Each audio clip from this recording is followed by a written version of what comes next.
Once again, thank you for joining us for this session. Feel free to scan the QR code for any questions. And please join me in welcoming our speakers, Nelly Gustafsson and Facundo Santiago. All right, thank you. Hi, everyone, and welcome. Thank you for attending this session, whether you're in person or online watching. My name is Nelly Gustafsson. I'm a PM manager in the Microsoft Fabric team, and I lead a lot of the data science experiences and AI experiences that we're launching in Fabric. And with me today, I also have my colleague Facundo. And Thank you. do you want to? Yeah, I can introduce myself. Facundo Santiago, my name. I'm a product manager also in Azure AI, working particularly in AI Studio and machine learning. Yes, so today, our teams collaborate really closely together. And today we want to talk to you about how you can leverage Azure AI and Fabric together. That's really the goal of our session. How can you use Azure AI and Fabric together across various scenarios? And we want to show you some demos and give you a good sense of some of those opportunities.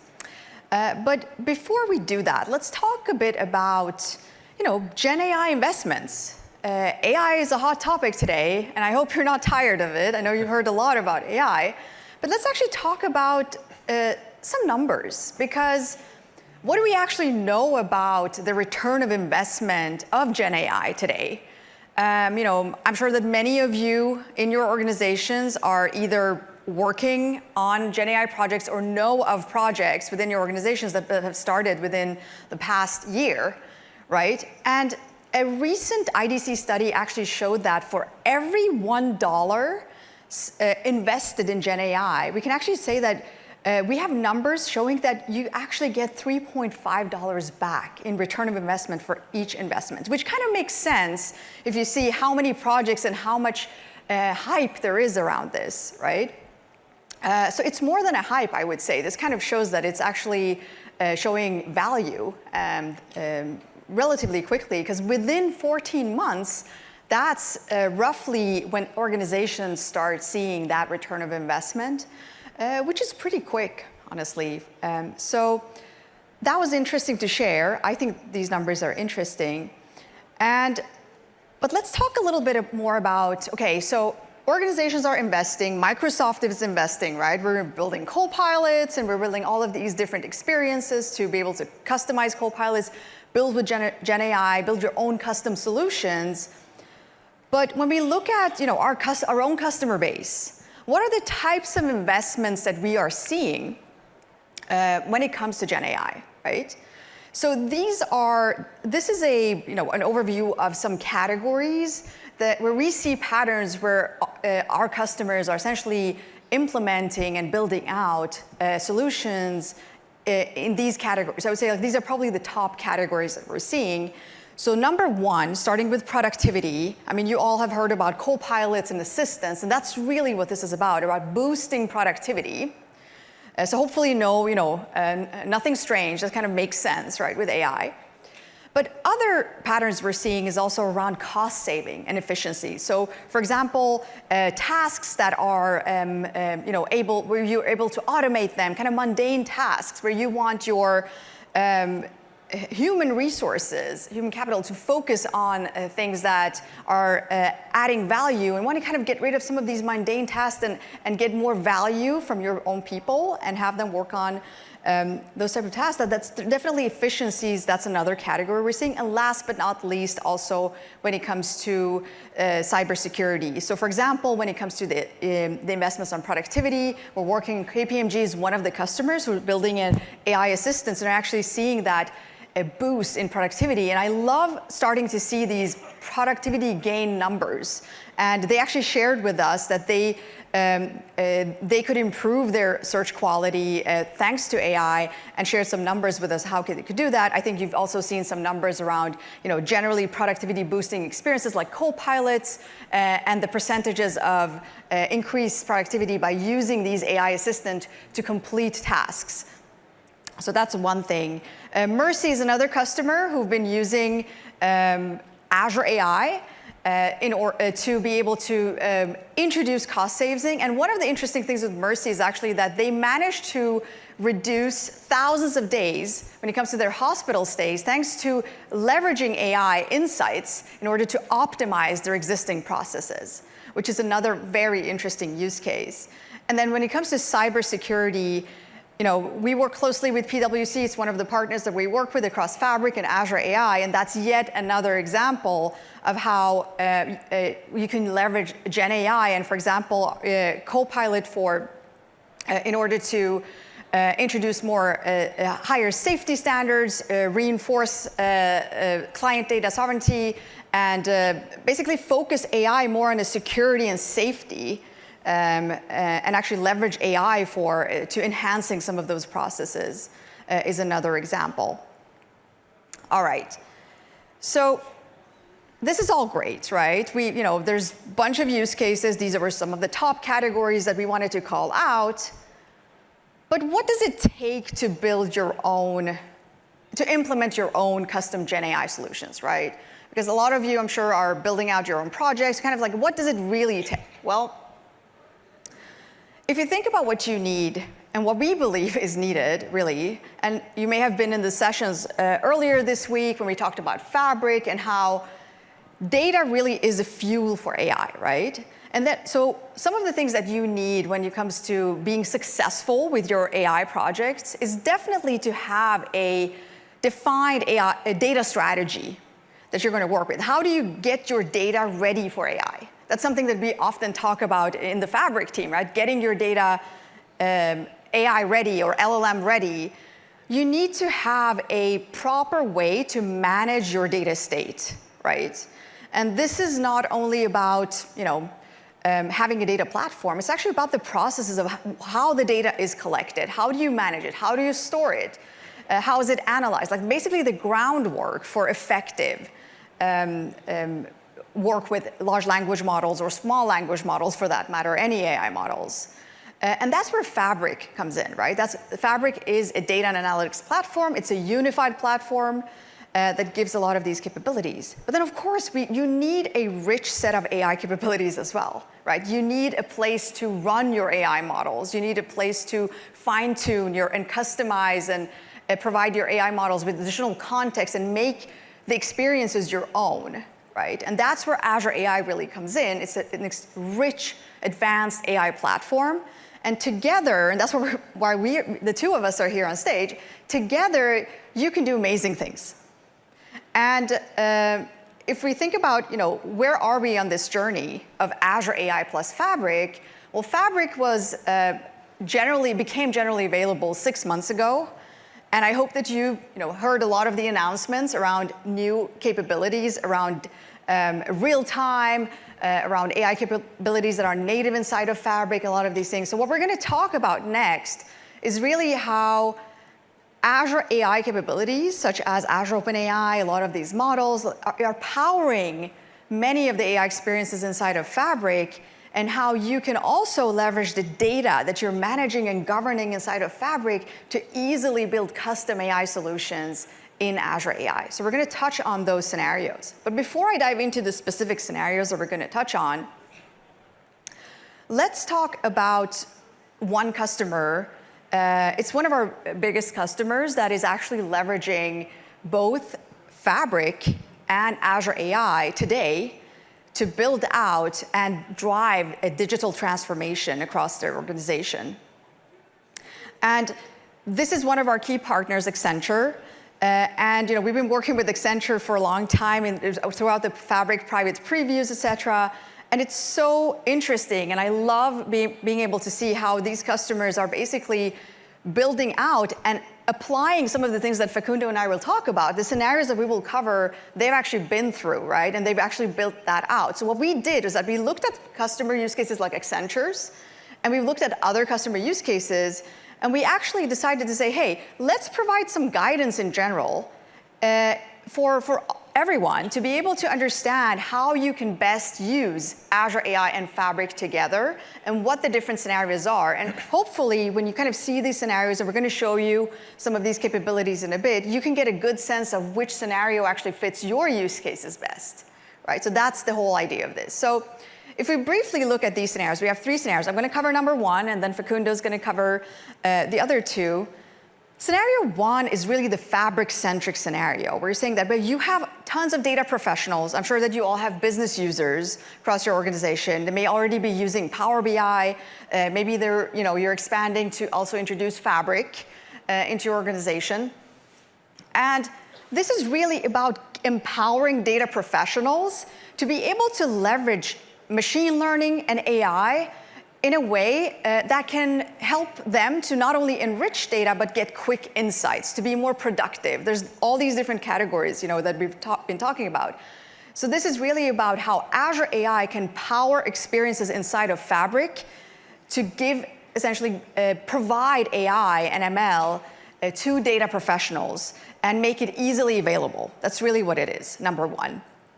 So for example, if you think about these use cases, this can be anything from Copilot inside of Fabric. That's one of these native AI experiences powered by Azure AI, but it's exposed to Fabric users. Not only for creators in Fabric, but also for consumers, business users and others.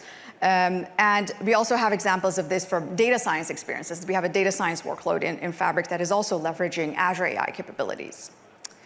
All right, so that's the Fabric-centric one, Facundo. Do you want to walk us through kind of the Azure AI-centric ones and how you can use Fabric from Azure AI? Yeah, definitely. So when we think about the relationship between Fabric and Azure AI, we want you to do what each of these products are best at, right? So in Fabric, we have tremendous capabilities in terms of engineering, data manipulation, data transformation. You have a central location, single source of truth for all your data sources, tremendous capabilities in terms of integrating all those dispersed data sources into one single location.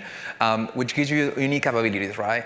And then when you plug that in with the Azure AI or Azure Machine Learning, you can just consume all that tremendous clean and ready-to-use data directly in those workloads to deliver intelligent experiences to your users.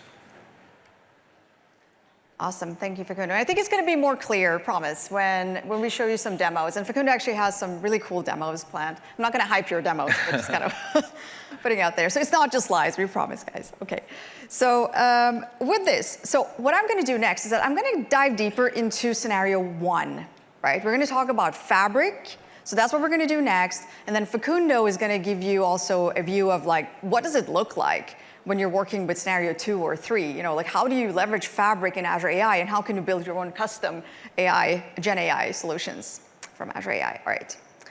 So as I've mentioned, and I think this slide kind of summarizes it well, is really that when we look at AI experiences inside of Fabric for data professionals, right? These can be analysts, it can be business users, they can be data scientists and data engineers that are working inside of Fabric. And by the way, before we do this, how many of you have experience of using Fabric in some form?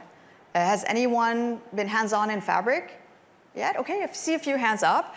How many of you have used Power BI? Okay, more hands up. All right, awesome. So that come in. Yeah, that counts too, because Power BI is one workload in Fabric, right? So across Fabric, we have Copilot experiences. I already mentioned this. Copilot is for boosting productivity primarily, right?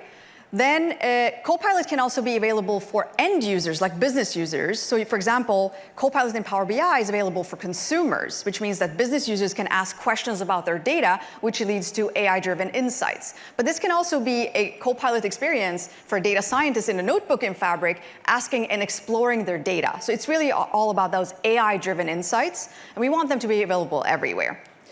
But there's also a category, and that's the one I'm going to show you in a bit, that's also about how can we empower data professionals in Fabric to also build custom Gen AI solutions that you can then compose, and you can have your AI developers in Azure AI kind of pick some of those things and reuse them in Azure AI. So that's what we're going to talk about as well. In case you're not super familiar with Fabric, this is an architecture of what Fabric is. Like there's a number of different what we call workloads, and these are all all aiming to help you in your data and analytics journey. So for example, Data Factory for ingestion, data engineering, for transforming data at scale. You have data warehousing, data science, real-time intelligence, Power BI, and a lot more. We're not going to be able to cover Fabric in this session, but there's plenty of sessions that we can point you to in the end, and you'll be able to recap and learn more. But one thing I wanted to call out here is that we are building Fabric with AI built in, ground up, powered by Azure AI, right? Which means that that's what's actually enabling us to provide these Copilot experiences, which we frankly have for every single workload in Fabric. So inside of Fabric today, even in public preview, you're going to be able to go into Data Factory and you can build your data pipelines and data flows, and you have a Copilot. You have a Copilot when you enter the data warehousing experience and you're a DBA or a SQL professional and you want to build out your stored procedures or build SQL queries, etc. Data science and data engineering is also the Copilot that you can use in Fabric notebooks as a Python developer, as a Spark developer, to be more productive and build out your, let's say, Spark data transformations. Real-time intelligence is actually one of the Copilot experiences that I'm going to talk about in a bit, that we're launching in public preview, which helps you to be able to author Custo queries, like KQL queries. And of course, Power BI Copilot, which we announced general availability of. So tons of Copilots everywhere. And as I mentioned, we're announcing the general availability of Copilot in Fabric, focusing on the Power BI experience and the entire AI platform, basically, inside of Fabric. In addition to that, we're also announcing what I mentioned was 2 additional new Copilots. So this is a new announcement at Build. I think Arun was mentioning this as well in his session yesterday, was the launch of Copilot for real-time intelligence inside of Fabric. And this is basically a Copilot that helps you author KQL queries and analyze your real-time data as you're, let's say you're streaming in data, it's landing in your KQL databases, and you can then be more efficient using this Copilot. And data warehousing. These are the 2 new Copilot additions, so expect to see Copilot everywhere in Fabric. I hope you're not sick of Copilot this time. Those were the productivity boosting experiences, right? But I really want to now focus on how do you build with generative AI inside of Fabric, right? Because that's an experience we haven't really talked about much yet. And for that, we actually have an exciting announcement this week. We are announcing our public preview for a new experience inside of Fabric. You will be able to create a new type of item. It's called an AI skill, and it's because it's empowering data professionals to build an expert on their data. So essentially, you are building yourself a data expert. So if you're a domain expert, you know a specific domain of your data really well. Let's say marketing data, you know everything about where all the different columns mean, you know where the data sits. You as a data professional with this experience will be able to build your own data expert and then expose this data expert for other custom Copilots to leverage. So that's really the whole idea of this. So let's take a look at this experience in action. All right. So this is a Fabric workspace, and we are introducing the new AI skill, as you can see, right? You see different items, and you can see here the AI skill. And we're going to go ahead and we're going to create one of those AI skills, and we're going to I'm going to walk you through what that experience looks like. All right, so in Fabric, everything is, it's a software as a service experience, so everything is supposed to be very easy. There's no prior setup, so all you do, usually when you create a new lakehouse or a new AI skill, is really just to kind of create it, give it a name. It takes a couple of seconds, and then you're in the experience, right? And then you can start editing it. The first thing you do in this experience is that you add data. You need to ground it in data from one lake. So here we're going to add a lakehouse. And in the lakehouse, you can then further configure and select which tables that you want to ground this expert on. And that's really all the setup that you need. You can immediately start asking questions. For example, we're going to ask about how many calls have you had from loyalty members, because this is Contoso Outdoors loyalty member data, and give us the source that they joined from. So what's happening behind the scenes here is that we are leveraging the built-in resources from Azure AI to power these experiences. We're using Azure OpenAI models. And the nice thing about this is that this AI skill is really just focused on what you configure it to be focused on, right? So you can give it notes, you can give it other things. So let's take a look at that next. So let's ask another question now, and let's see if we can tweak it and configure it a little bit. So we can ask, who was the most recent loyalty member who made a support call? And we get an answer that's Angelina Schlitz. That's great, you know. But I really wanted some more information here. I didn't just want the name. So I can give the model a note, and then I can re-ask the question. And in this way, it's kind of like prompt engineering. And I'm sure most of you are familiar with that concept by now. But it's also exposing prompt engineering to users who would probably otherwise not be exposed to it, right? And domain experts are honestly the people that you need to build these experts on your data. So let's ask another question. We did a breakdown of Angelina's use cases. We can say, hey, how many support cases did we get? Now let's move on to a different question. Let's list the top 10 loyalty members. But top 10 kind of requires you to rank something, right? And we never told our assistant here to what to rank it on. So again, we can add another note. So it's the configurations right now that we have are the notes and a few other things, and you will see this expand into more richer configurations. And there you can see that, but once we're happy with the experience, you can then go ahead and publish this. And this is where things become interesting, because now you're getting an endpoint in which you can embed in your AI solutions in Azure AI Studio to be able to invoke this endpoint and essentially leverage this as an expert source on your data. And you can build many of these, right? So some of the items that we're working on right now is for you to be able to reuse this as an endpoint, which means you can use it in Azure AI Studio, but also to give you direct access to embed this in your custom copilots from Microsoft Copilot Studio as well. Or even extend M365 Copilot, the Microsoft Copilot, with these AI skills that your domain experts have built in Fabric. So that's the experience I wanted to show you of AI, Azure AI used inside of Fabric. And with this, I think I'm going to hand it off to Facundo to walk us through some exciting demos in Azure AI Studio. Yeah, let me switch laptop. All right, let's see how we can combine all the goodness that Nelly showed us in Fabric inside of Azure AI Studio. So I want to walk you through an example. Let's imagine, probably you're already super familiar with all these assistants, right? Like you enter to a website and then that pop up and you ask a question and it will retrieve some information. And now let's imagine that we are talking about the assistant that is inside of the Contoso home banking platform, right? You know that Contoso is this great company in Microsoft that has a lot of verticals, like it sells everything, so it also has a bank now. And let's see let's say, which is a typical way that these assistants that I'm sure you see everywhere now, are built. So how many of you are familiar with this word retrieval augmented generation? A lot, right? So after this week, you're going to be a master about this. So for those of you that are not super familiar, so retrieval augmented generation is a pattern when you try to leverage the strength of the model itself and combine it with the power of your data, right?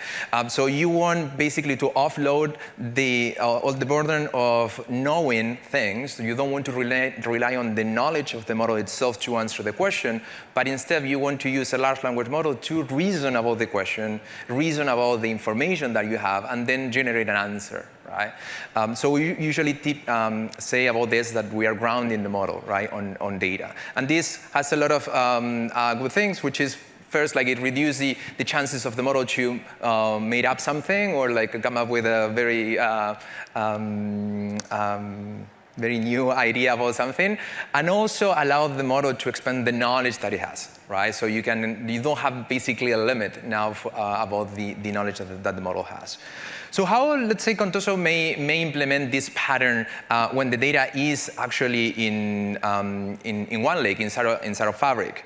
So what we're seeing right now is let me zoom it. I want to go deep in a bit, but this is let's say the two steps basics inside of a RAG pattern, right? The first step is the lookup, right? So the user will make a question, right? Like you ask something about any of the product, let's say, or credit lines that the bank is selling.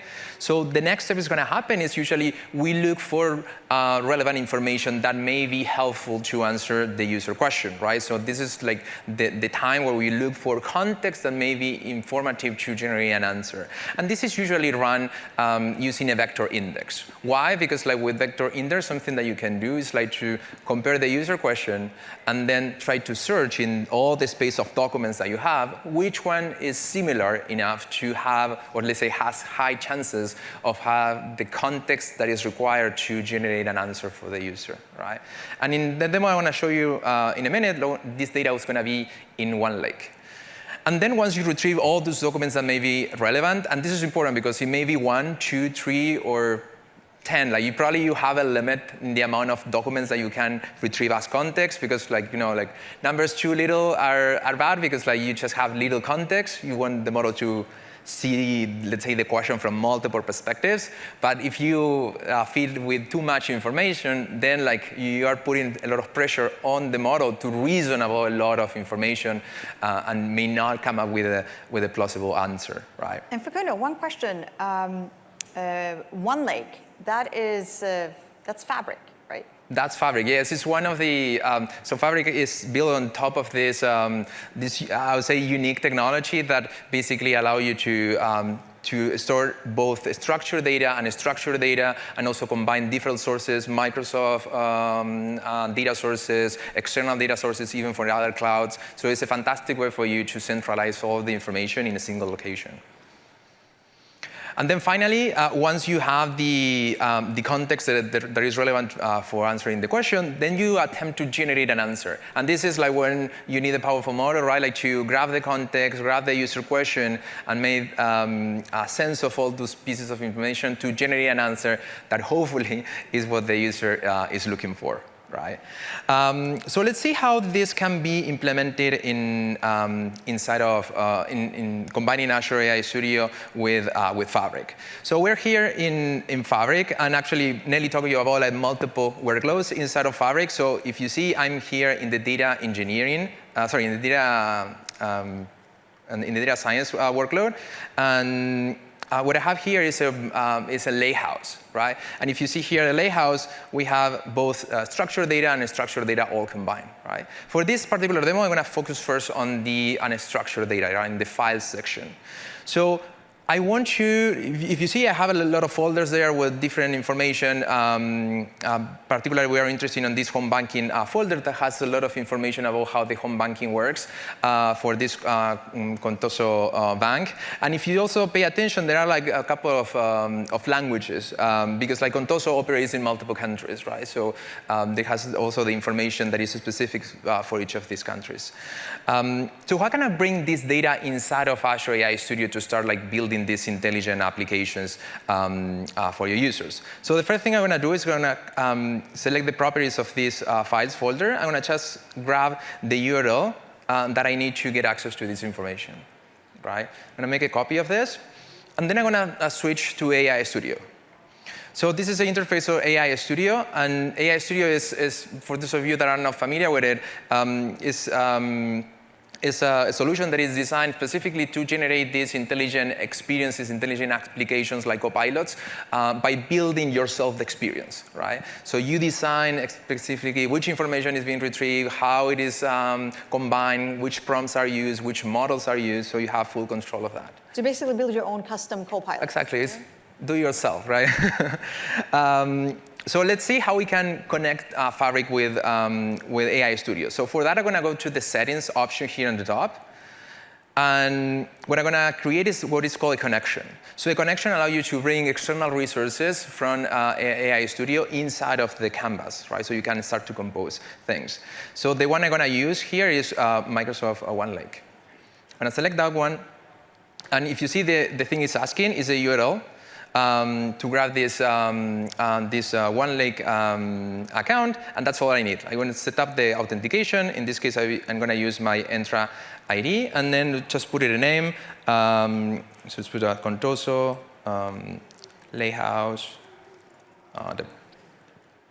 and click and create connection. So once you have a connection created, now you can interface with this data that is there. And one of the simplest ways to interface with data is with creating what is called for us a data asset, right? And data assets are super interesting because it allowed us to manage the versioning of the data, right? So you create a data asset, you put it a name, but you also assign it a version. So if the data changes at some point, then you can keep the versioning going. So now go here to the new data option. And here I will select the lakehouse that we just created. So if you see like all the information that I have here on the lakehouse pop up, I'm going to select the home banking folder because that's the one that I have the information. And let's put home banking data set. So once I have a data asset, now I have like all the information that I want to use inside of my intelligent experience, right? But as I mentioned before, like in order to search inside of all the documents and find relevant documents for the question that the user is actually asking, we need to use vector search. Right? So vector search is all this numeric representation that we're going to assign to all the text and all the content that is inside of these documents, and then find all those documents that are close enough, let's say in these numbers, to each other, which should mean to us that the content that is there is similar or relevant, hopefully, for answering the question that the user has, right? So let's create one of those indexes so we can use it. So I'm going to go now to the indexes section in components. And I'll click here in New Index. So it's asking for the data source. So we created a data asset for that. So we have it here, like home banking data asset. So let's select that one. And the next thing it's asking me is like, so we're going to create a search index for this. Like which service do you want to use to run this search index? And in this case, we're going to be using Azure AI Search to create the index. We have both basic search capability, but also vector search capabilities.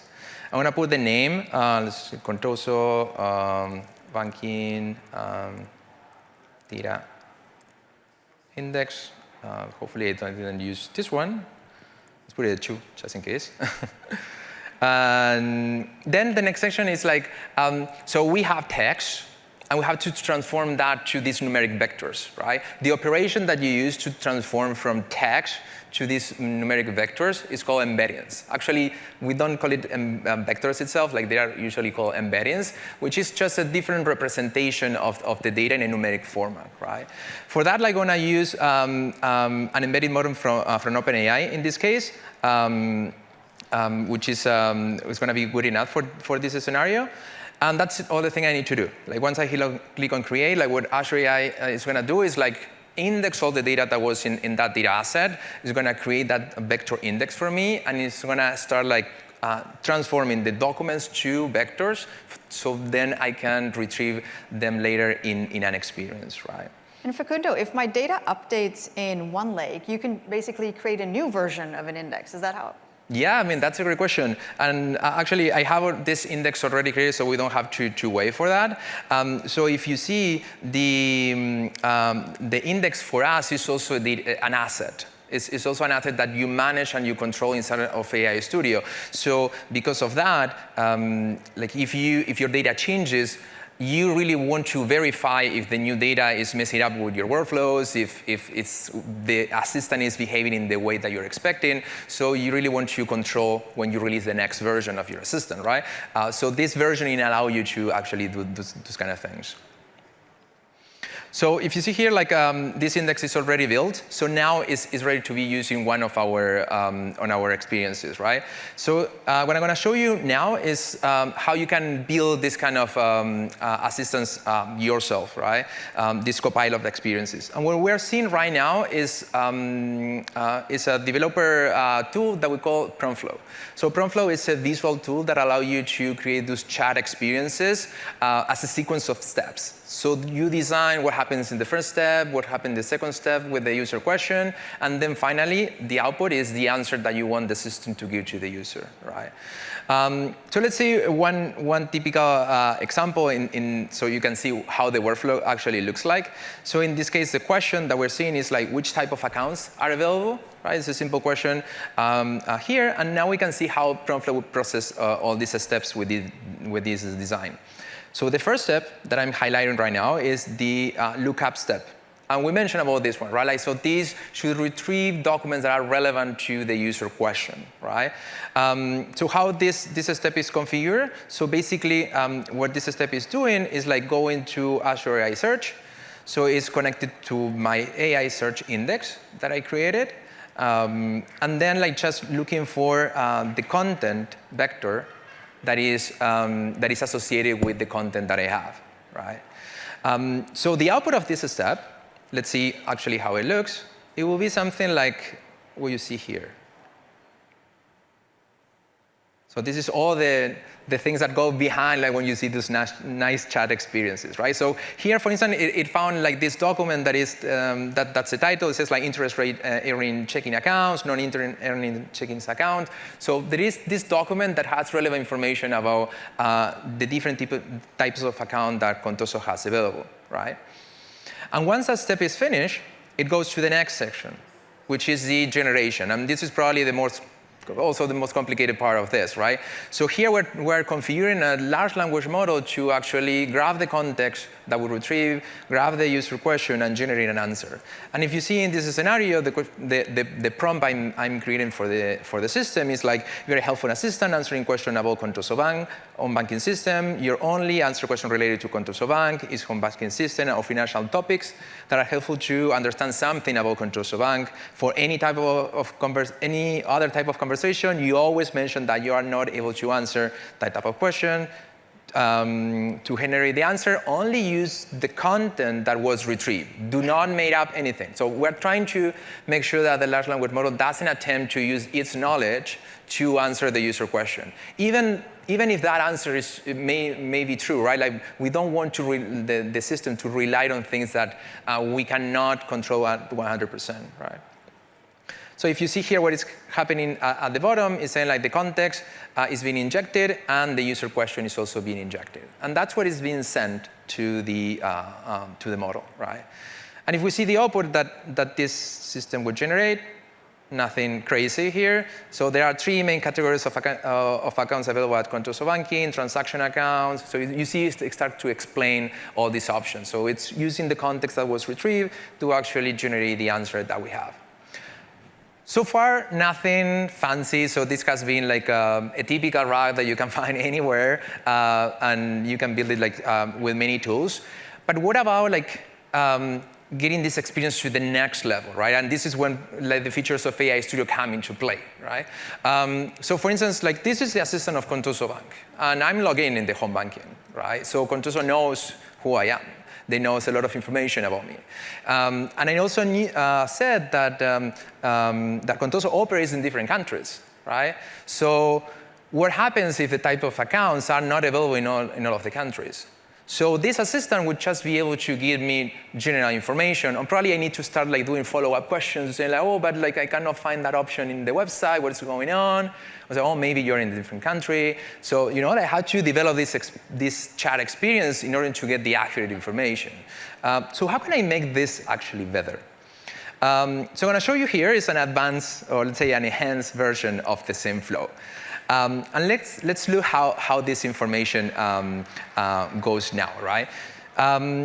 So we're going to see again in PromptFlow like the inputs of this flow, and now we see there are two inputs, not only one. The first one, of course, is the user question, what type of loans are available. But the second input that we have now is the customer ID, right? Why? Because I want to attempt to retrieve information about this customer using the customer ID that I have. So when I deploy this chat experience in my website, I will not just be sending the question that the user is sending, but also the customer ID that they have. So in the first step, now I configure some extra, let's say, steps, right? So in the first step, like before we were going directly for the content, now what I'm doing is retrieving that profile that the customer has, right? And in this scenario, I'm using just the customer ID to retrieve this information, and I'm just retrieving one result because I know that one result is the only one, right? Like it's only one customer with that ID. So the next thing I'm going to do, and again, like this is when the power of using AI Studio with large language models come into play, because now I want to rephrase the user question. So the question asked me about something, but I want to rephrase it in a different way to incorporate the things that I know about them, right? So if you see this prompt, now it says like, you are a helpful assistant that helps Contoso Bank customers with questions that they might have using the home banking. Given a question and the user profile, rephrase it and expand it in a way that it helps to provide a better answer. Maintain all the information from the original question and reference facts from the profile. And as you see here, I'm also explaining which are those characteristics of the profile and what they mean.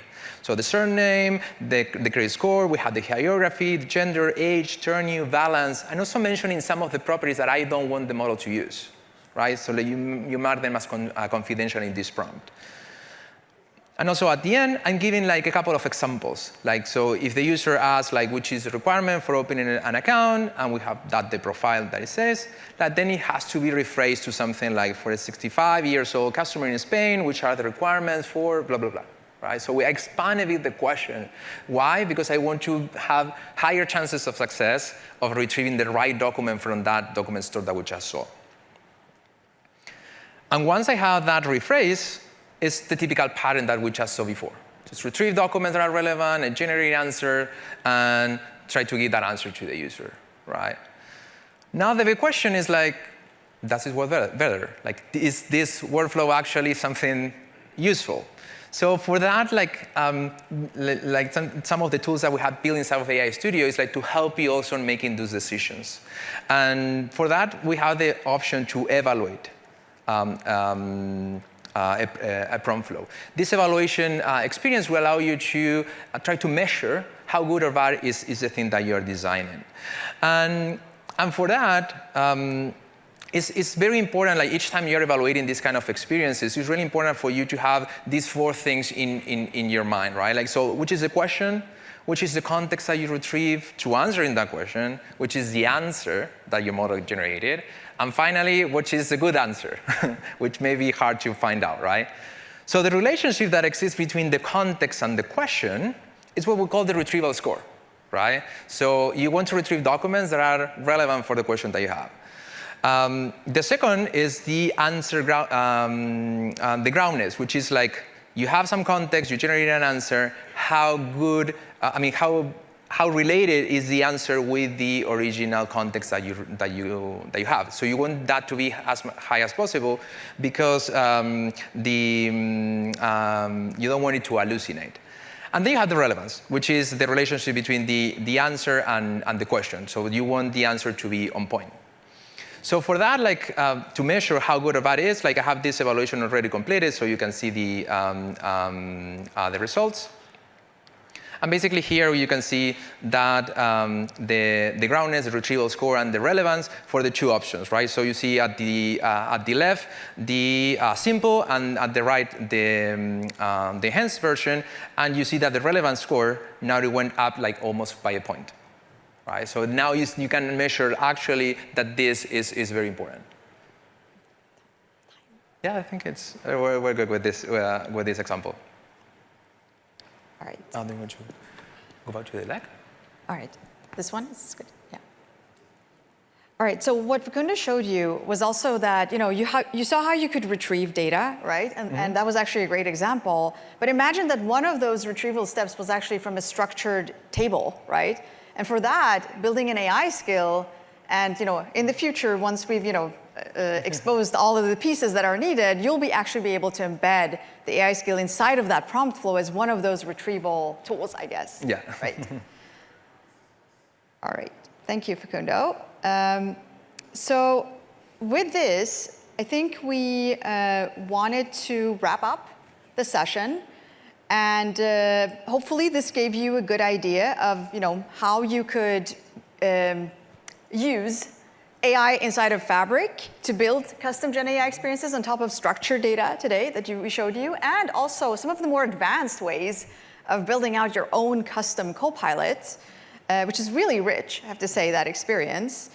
So we're posting some links here for you to be able to, if you want to get started with Fabric, you want to explore Azure AI Studio, stay tuned for more integrated experiences between the 2 services. And yeah, so we'll post this here, but also a set of other sessions that we really recommend. If you like this topic, you want to go deeper, you want to learn more, we definitely have some more resources for those as well. And you'll find those here. Yeah. And I think with this, we can wrap up the session. And we're happy to take your questions here on the side to let the next speakers kind of come up and get prepped for their session. But thank you so much for attending. Thank you.